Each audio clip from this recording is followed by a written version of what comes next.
Breakfast.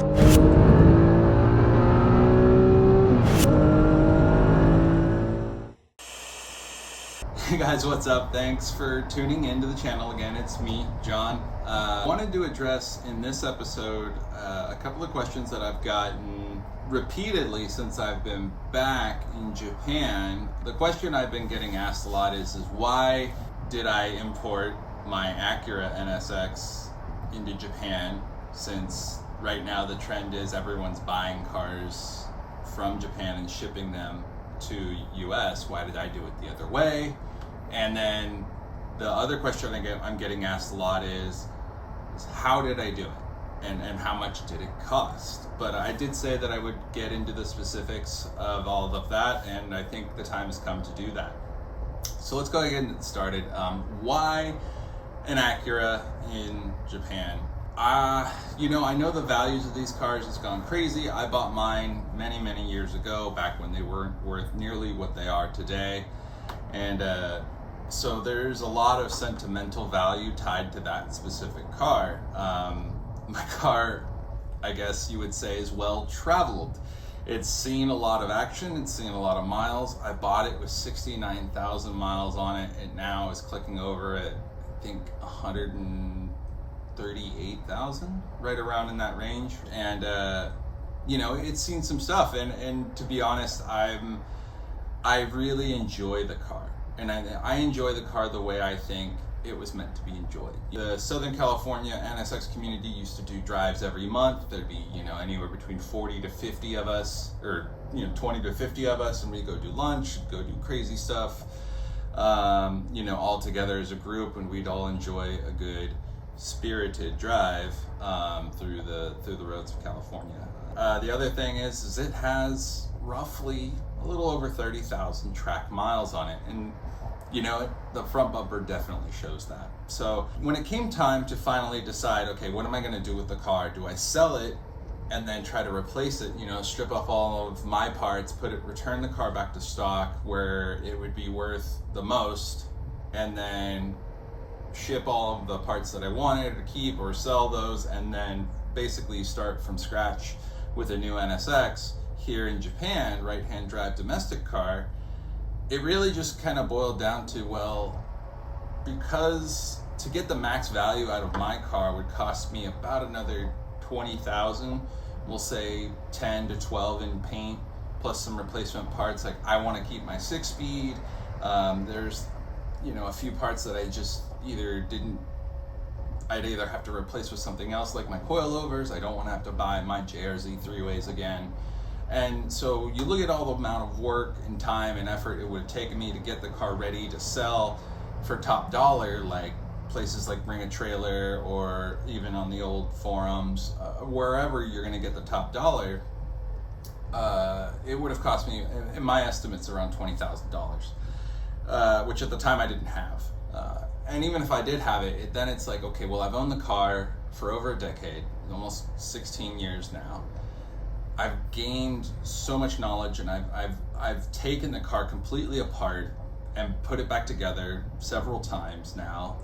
I know the car inside and out. I'm so happy with it. And even buying the same model, it's going to be a different car. It's going to be new. So the sentimental value, between the monetary issue and the sentimental value, it just didn't make sense for me to do anything else. And I was basically not forced, but it made much more economic sense to ship my car at that point. So that is kind of the why. I've just become so attached to it. I know it inside and out. And now let's get into the how I did it. The how I did it is a lot more complicated, and I'm going to give you guys as thorough as I can without getting too into the weeds with it. So really, it starts with one thing. I don't know why. No, I'm just kidding. It starts with exporting your vehicle and getting that process ready. It actually starts with getting my car ready so that it is of basically close it would pass or would be very close to passing basically the inspection service here. Inspection is called check-in. So getting the car in from its state that it was in California, which was, you know, headers, straight pipes, exhaust, big wing, all this stuff.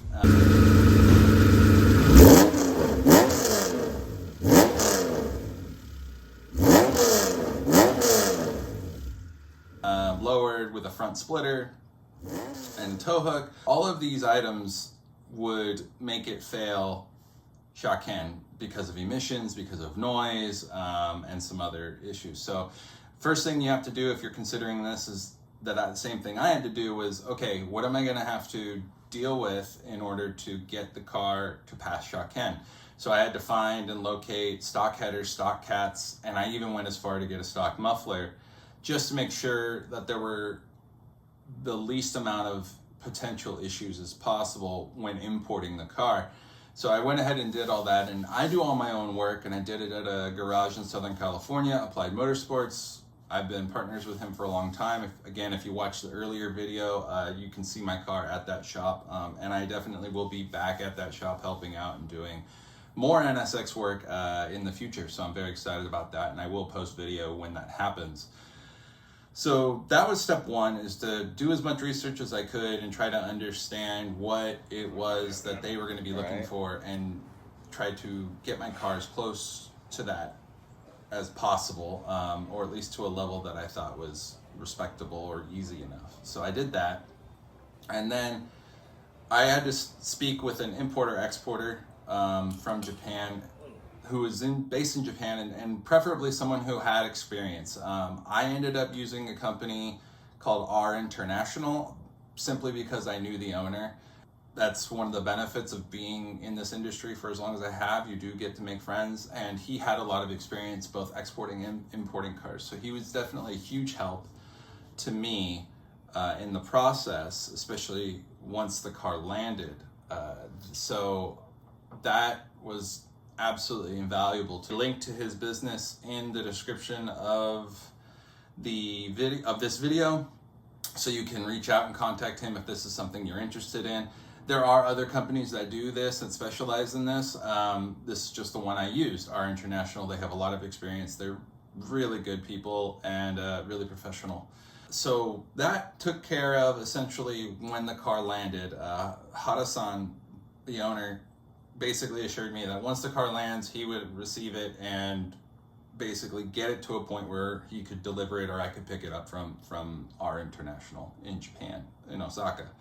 That was another reason I chose that company, is because they're based in Osaka and I'm based very close by. So that was another reason. So definitely look into the companies that are close to you or close to where you're going to be in Japan if you're interested in such a thing. So my job then was to arrange shipping out of the country. So getting my car from the garage to onto the boat and making sure it got from the boat to Japan safely. I used a company called Clearfreight.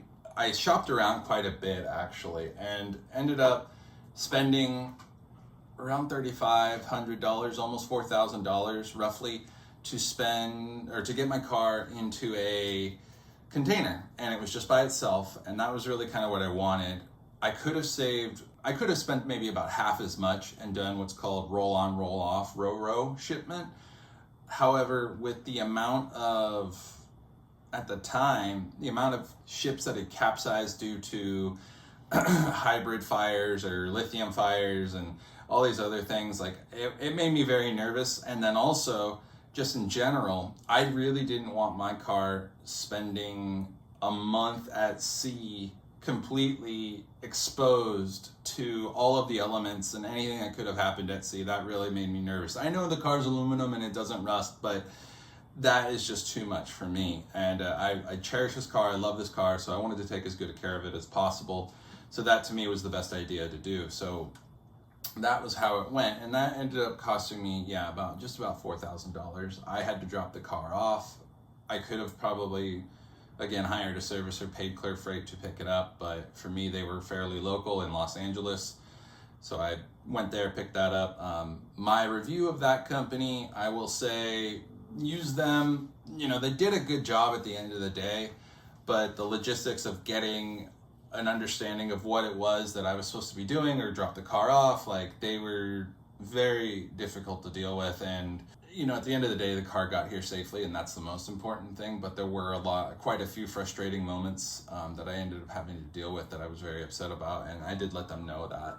I had a couple of Karen moments. Anyway, so that's kind of who I use, and that's how it all got to where it was. Now, once the car landed, our international recommended that the car went through pre-inspection to make sure that it was going to pass Shaken, so basically like a pre-smog to make sure. And he had a company he recommended, so the car went there. And of course, once the car arrived there, the main relay failed, which was hilarious. So I had to drive from my house about 2.5 hours away, go diagnose the car. Luckily, I'd brought a main relay.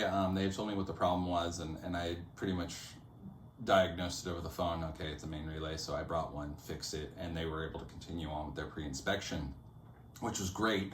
And then it took a lot of time procedurally to get through all the paperwork and do everything. So from the time it landed, I think it landed in August, early August. I think I had it by the 3rd week of September, and it was actually delivered to my home by our international. So thank you guys so much for everything you did.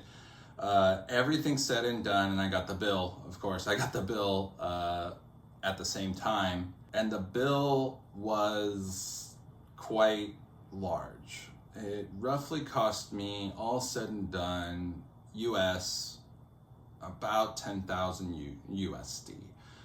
So that was a very big hit. Luckily, again, I've been preparing for something in that realm. I cashed in every favor that I could.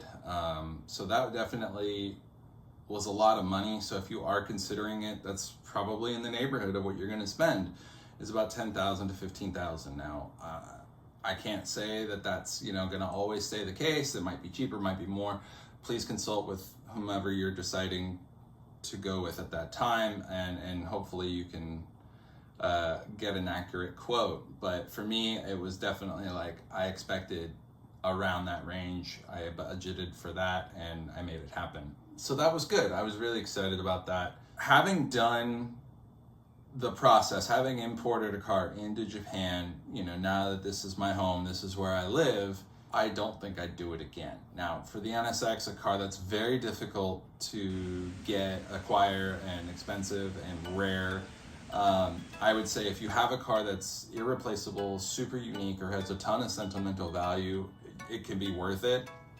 But if you have a standard S2000 or something that doesn't have a super huge ton of rarity value or expense, or something that you could readily get in Japan, I would say it's probably easier and a better idea to buy one local or buy a domestic car, just because of the incredible amount of work and expense that's involved, and the hassle. Really, it is quite a hassle to own and import. Anyway, I hope this video helps you all. Thank you everyone who's tuned in. I've really appreciated you guys as viewers, and I appreciate your questions. So if you have any more questions, please put them in the comments, and I will try to get to them as soon as I can. And if you like this video, please hit the like button. And if you haven't, please hit the subscribe button. All right, guys, thank you so much. Bye-bye.